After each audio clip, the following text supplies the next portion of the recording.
Another pro bodybuilder dies. This would be a very important video. Let's get into it.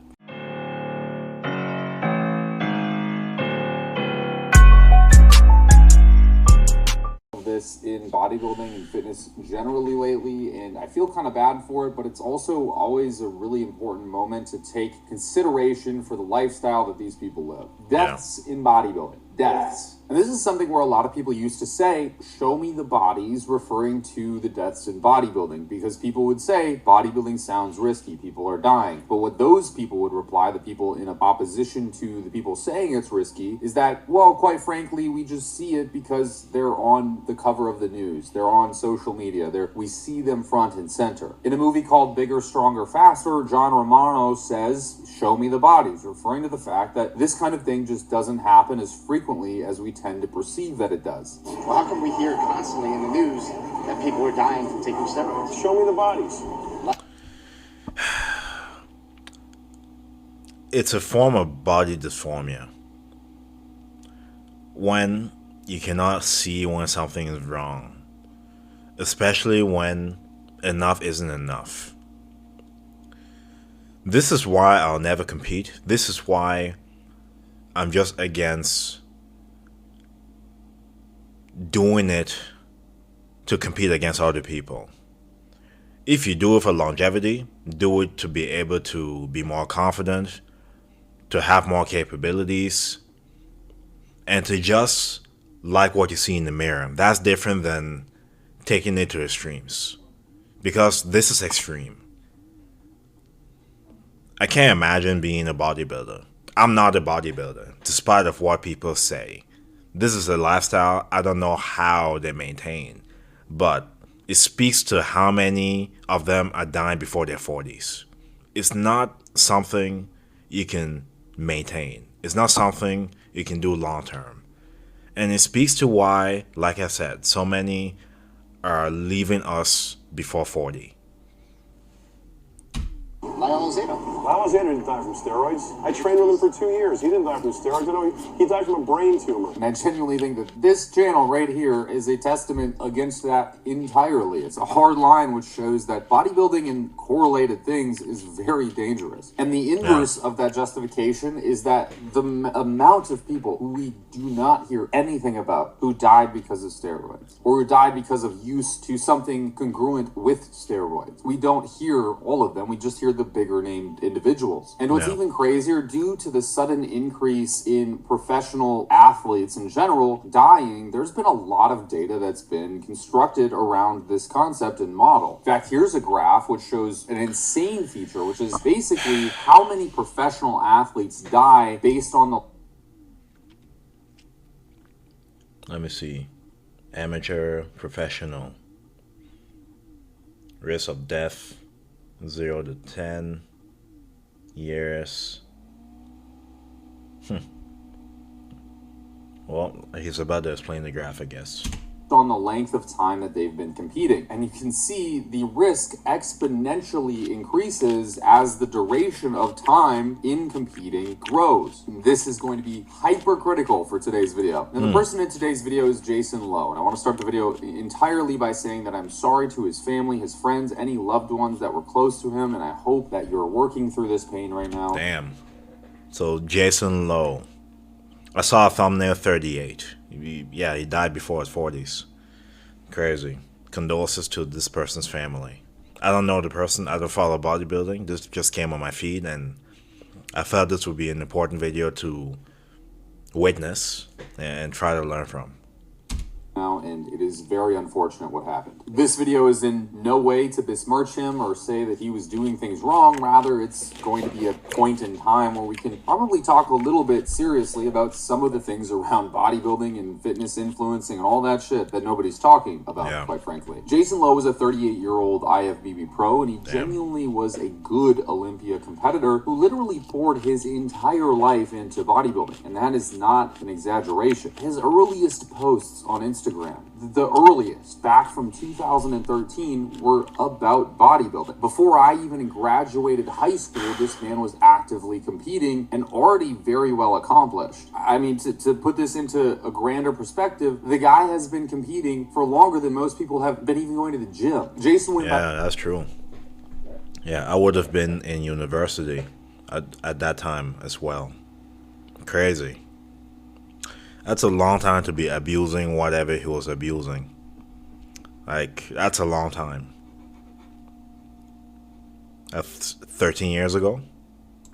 went by the name of Broku, a mixture of bro and Goku, obviously, and he made a lot of cool recipes that he would name like the Broku loaf or stuff like that. And he stepped on some of the biggest stages that the sport has to offer, the Olympia stage twice, the Arnold Classic stage, and he competed in several categories within the bodybuilding genre, not just open bodybuilding, but classic physique, and I believe at one point even physique. He received a lot of early criticism because people thought that he just didn't have it in him. In fact, I used to watch what is his now deleted YouTube channel. He had to start a new one for some reason. But back when I was starting to bodybuild and being a young lad and whatnot, I was watching his channel, and he would often talk about how he struggled with eating disorders. He would talk about, quite frankly, that he had this habit of like binge eating and stuff. And that was really interesting to me because after my first natural competition, I didn't know what to do with myself. Something I was is eating trying to... endlessly, and watching his videos kind of helped me reflect.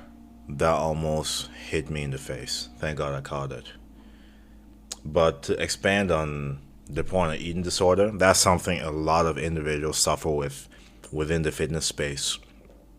I have a lot of clients that suffer this as well, and I suffered it also. Restrictive eating, thinking that you need to be so strict, leads to that. That's something I can get into in another video, but that is something very common in the fitness space.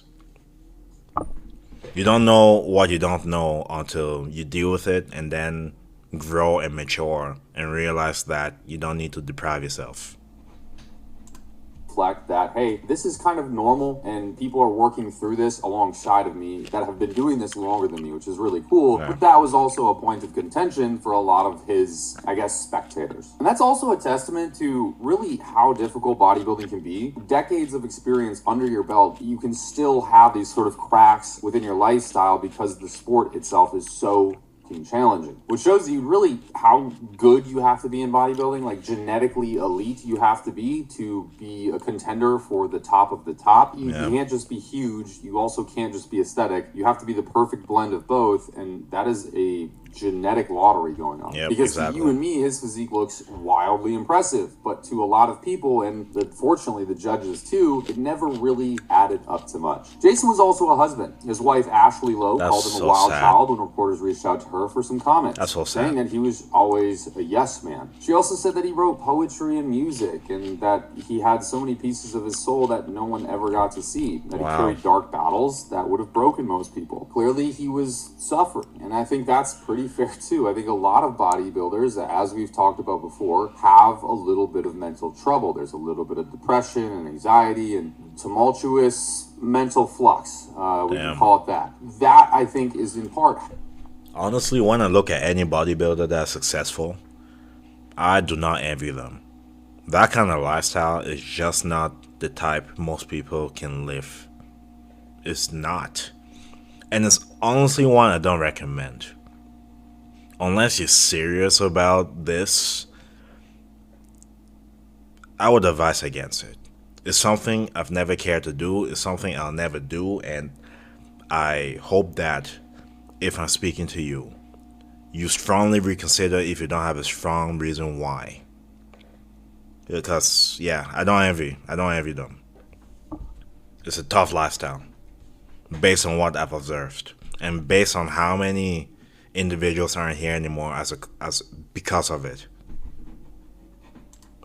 how they even get into bodybuilding, because it's a place where the path forward is pretty direct and it's straight and you know what you have to do. And then it's just action and recognition that matters next. And people who have a traumatic past and all these things going on often do, without even realizing it, appreciate recognition. They appreciate my hard work equals something. And this can definitely accelerate the path that someone might be on. Making things worse, his death came shortly before his birthday, about a week as well. That's so pretty sad. Close. His wife making him a post for his birthday after he had actually died. The cause of death in this instance, That's as so reported by several articles at this point, was a stroke. And he was basically in the hospital battling the stroke silently. He didn't post about it on social media or anything like that. And this is a very big commonality in bodybuilding, a very big commonality that you tend to see very frequently. Now, what I want to make this video about is what could have caused the stroke in a professional bodybuilder's life. And to be clear, this isn't a video to besmirch him or anything that he has done or take away from his accolades. Rather, it is a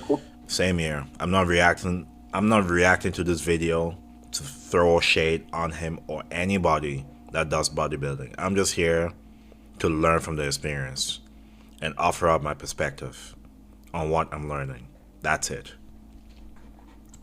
the point in time where we can talk a little bit about steroids, a little bit about peptides, a little bit about mechanism of action here. So hopefully you can understand these things before, who knows, you go way off on the deep end. To explain, there are almost certainly two extremely common types of stroke in bodybuilding. Now, the most common type is an ischemic stroke. And essentially what this is a clot blocks blood delivery to the brain.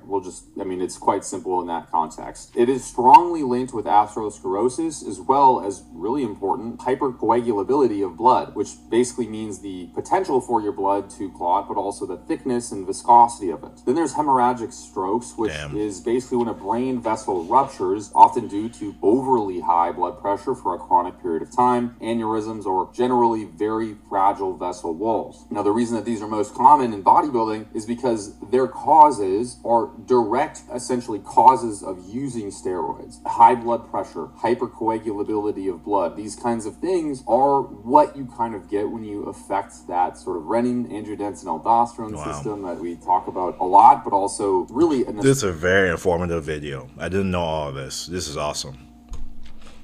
Assortment of different drugs that also impact like sodium retention and different things like that, red blood cell production. We could get into the weeds here. And steroid exposure chronically can initiate these several different disease phenotypes of cardiovascular dysfunction in even someone as young as 30 years old. And one of those main phenotypes that you tend to see as well is cardiac remodeling, which is essentially where the steroids signal an AR receptor, remodeling the heart, creating a left ventricular hypertrophic environment, essentially enlarging the heart more than it should ever be, and that therefore impeding its function. You may hear this as just like LVH, as a lot of people will talk about in the industry. Essentially, this increases the thickness of the heart and the demands that the heart has placed on it, forcing it to work a lot harder to accomplish the same job, elevating heart rate, blood pressure, and really straining the heart, and specifically the sort of electrical wiring, if you will, around the heart. A failing or stiff ventricle in the heart then throws a clot that embolizes the brain or causes ischemic strokes, something that has been well studied in the realm of bodybuilding. Then you have the other problem, which is just another phenotype of all of the potential for this happening. You have the atherogenic lipid profiles constantly being present in somebody's blood work.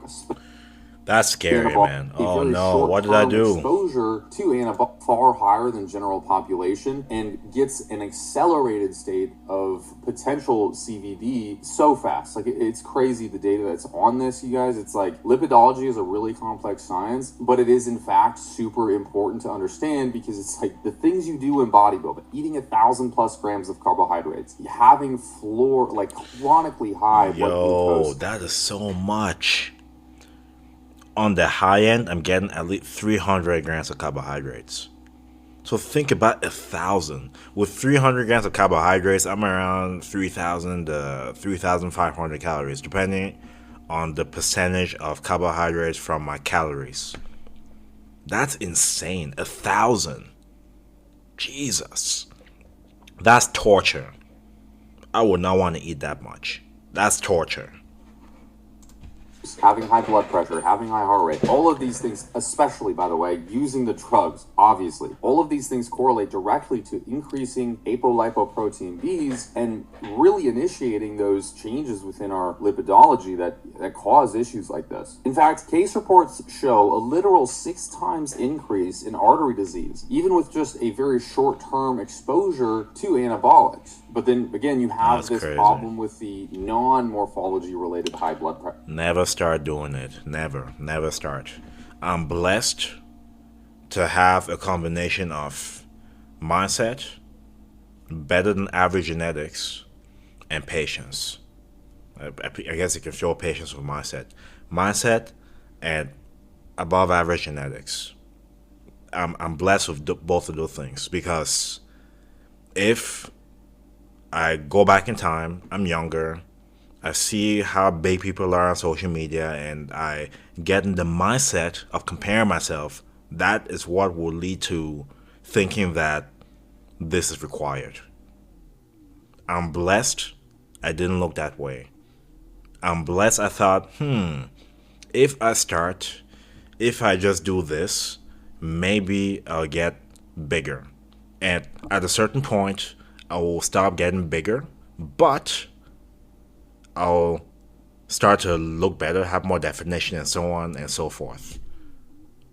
At a certain point, you will plateau. That's normal, but you're supposed to.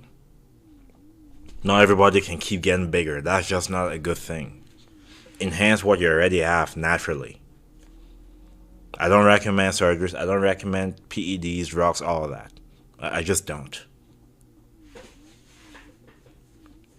And my question to you is, why do you think you need it? Is it because of the things I mentioned, comparing yourself to other people, not having a positive mindset about improving yourself? Are you doing it because you want to level up and measure yourself up to others, or are you doing it for yourself? That's a big thing you have to answer. Pressure. So nothing that's correlated back to the heart, but rather the drugs that you're using in and of themselves, because various androgens and other classes of drugs do work on what is again called the renin-angiotensin-aldosterone system, which is manipulating body water and pressure within these blood vessels long term. And because they directly change how that modulates itself, essentially, you tend to get higher blood pressure on higher doses of gear, and you usually see a linear scale. As the doses go up, so too does blood pressure and heart rate. And hypertension is one of the strongest risk factors when it relates to these types of strokes, and it literally is a one-to-one correlation. Like, it's pretty hard to say that it wasn't hypertension. But compile that with very heavy lifts, acute spikes in blood pressure, heart rate through stimulant usage in your periods of prep, and then on top of that, like really intense training sessions. Your blood pressure And of course, I'm not even going to get into pre-workouts, because pre-workouts, a lot of them at least, have a lot of stimulants in them. That's why I don't use it, and I never will. People will try to convince me otherwise, but even with pre-workouts, there's a lot of stimulants in that. A lot of supplements you don't actually need. The only ones that are necessary, protein and creatine. The other ones, you don't really need them, especially pre-workout.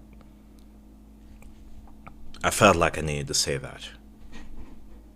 Especially in respects to the stimulants aspect. You don't need all of that. Just keeps going up, and even though it might be acute, that chronic acute elevation can lead to some serious problems. So even before we add those acute triggers, though, a long-term user may be walking around with a thickened heart, diseased blood vessels, high blood pressure, abnormal lipids within his early 20s to mid-30s. And I could go on too, like this is just the tip of the iceberg, right? We have a lot of hematocrit and blood viscosity related issues due to the overexpression of erythrocytosis that androgens do cause. High hematocrit on your blood work, essentially, which is in and of itself an independent risk factor for strokes. In fact, we just spoke about Cali Muscle on this channel and how he just passed out with another heart attack while in the gym. We also in that video discussed how another? Oh my goodness, man. how it was very likely that he started to take a little bit more anabolics again due to the size that he was rapidly gaining. And it, again, is another testament to you combine thick-blooded environments with high-pressure demands physically, and it's just not healthy, man. At a certain point, you need to look at yourself and be at peace with where you're at. You don't need to keep getting bigger. Enhance other parts about you naturally. You don't need to be like this. You don't. You don't. It's a bad relationship with your body if you need to get to that point. And on the female side, with the BBLs and the lip jobs, the boob jobs, you're mentally not okay if you think you need that. You're mentally not okay. You know, you need to ask yourself what happened when you're younger that makes you feel like you need to do whatever it takes to get to the point so that you can garner attention from it. You need to ask yourself that.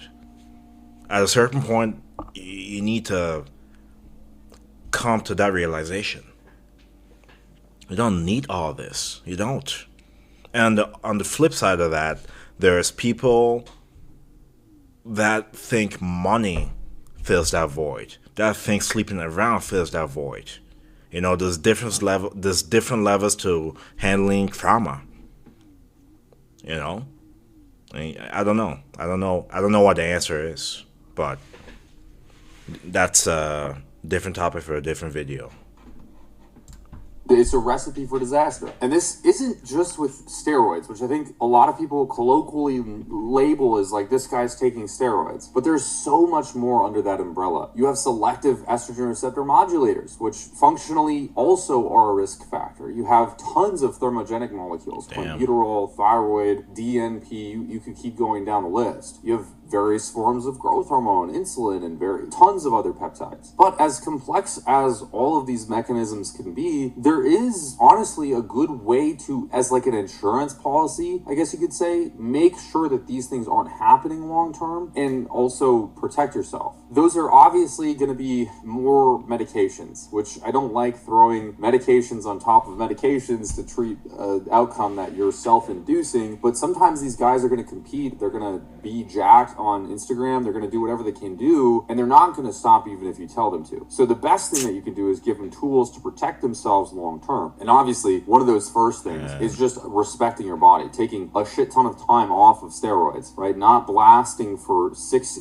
years straight, which I know people who just not start in the first place. I don't want to keep watching the video because this may turn into a 40-minute video, but let me know your thoughts about this whole pro bodybuilders dying before 40. What your thoughts are about it.